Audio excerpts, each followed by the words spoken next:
Hello class. Today I will be talking about how interpersonal communication involves power. Can you remember a day you didn't communicate with someone? I for sure can. The goal for my speech today is to inform you how power plays a role in our integral part of our everyday communication, and without it, it would be difficult to understand one's message. First off, we need to discuss what interpersonal communication is. According to our book, interpersonal communication involves two persons. Each of those persons can either be a sourcer or receiver. What I mean by that is when you communicate through words, you put meaning into it. Through either facial expression, gesture, and body movement. That would be the sourcer. When looking at the receiver, this person is the decoder, which means that they are taking meaning of the sourcer's words and communicate back. Interpersonal communication deals with messages. Message that can be expressed through our thoughts and feelings. We then have to look at channels. Channels are involved with messages. What I mean by that is a message can be sent by different ways, such as face-to-face, telephone, emails, etc. When looking at interpersonal communication, there's different levels that we have to deal with, such as workplace message, which plays an important role in power. For example, looking at upward communication in our book, we see that the message is sent from a lower level hierarchy to an upper level. This is very important. I want you to think for a second how power plays in a role with interpersonal communication. So, when we're looking at this situation, when communicating with an upper hierarchy, such as a boss, power is definitely involved. Where the lower hierarchy can't just say how he or she feels. There has to be a sense of respect and a sense of below her boss or his boss. So they can't talk the same way as such as their friends or family. There's a sense of more respect and more seriousness. Communication involves a channel where it works as a bridge. When talking about interpersonal communication, we have to remember that individuals are the importance of interpersonal communication. Two or more people must be connected somehow. They must have a relation somehow as well. They can be either friends, lovers, employees, and family. They're interdependent. What one person does has the effect on the other.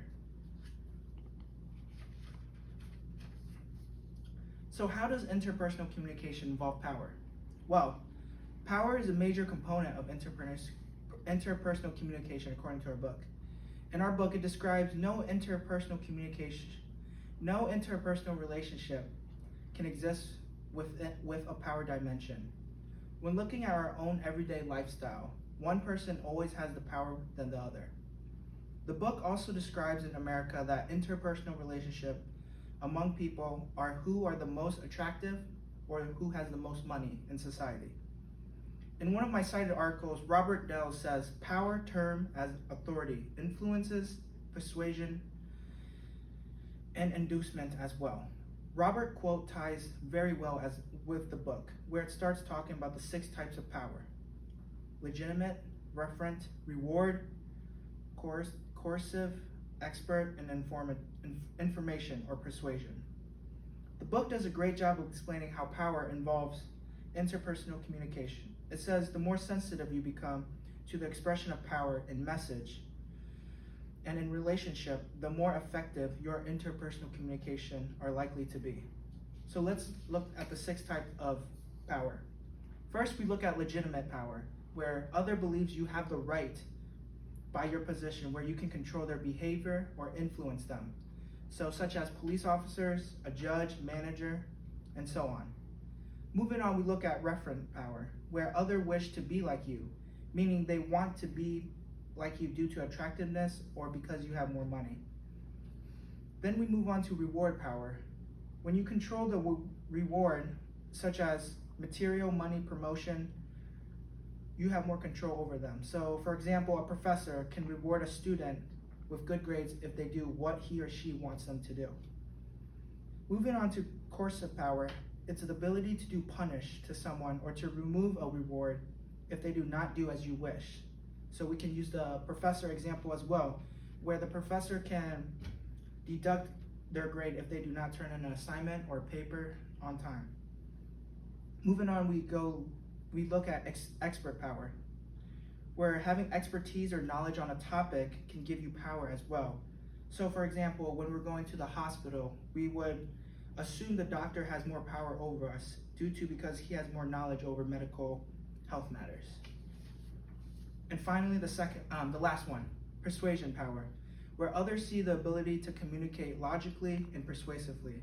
So for example, a scientist may fit in this category because he or she has great skills of critical thinking and being able to persuade the information to others. In the article, Power in Communication, Lorcher says power cannot be explained without contextualization, which ties into the environment, which that can influence the form of the content of communication. And that could be physical, social, psychological, temporal, or time dimension, and cultural as well, according to our book. When dealing with power, we also have to look at the receiver as well, where we can see power can clash interest in others. What I mean by that is the Hetchy theorized each individual possesses 4 layers of identity: personal, enacted, relation, and communal, where power can also be a part of intact, where it could be a huge part where we can have conflict in others because since they have more power over us, we feel uncomfortable. When dealing with power, we also have to remember freedom is involved. What I mean by that is freedom is the base for the power, where the person who has control of that power needs a lot of freedom to be able to do what he or she wishes for other people. According to Giddens, that was stated in one of the cited articles. Moving on to how power can play a social influence to power and knowledge. Scholars of interpersonal communication have often theorized interpersonal power as a social influence. That article regarding critical impartial interpersonal research states that power continues to describe the inequality and potential influence between individual and a friendship, according to Moore. As Foucault said in another article, knowledge and power are integrated with one another. For my last point, I would like to tie how culture plays a role in a small part with interpersonal communication. Interpersonal communication practice are a part of the culture system. Communication and culture have an influence on each other, where they can influence each other as well. Where in that culture, individuals are socialized and influence the way they communicate. Where sometimes in different culture, power plays a role where we act different, where we are not comfortable in that environment. So for example, if you go to Asia, and if you don't know how they based on communication or how they act, you feel like you have to blend in with everyone else, so you feel you don't have power to be yourself. As you can see, power is involved with our everyday interpersonal communication and in our lifestyle as well. And it's important that we know this and be more aware of, because to be honest, we usually don't think of how we communicate with each other. And sometimes that can lead to miscommunication and broken relationship as well.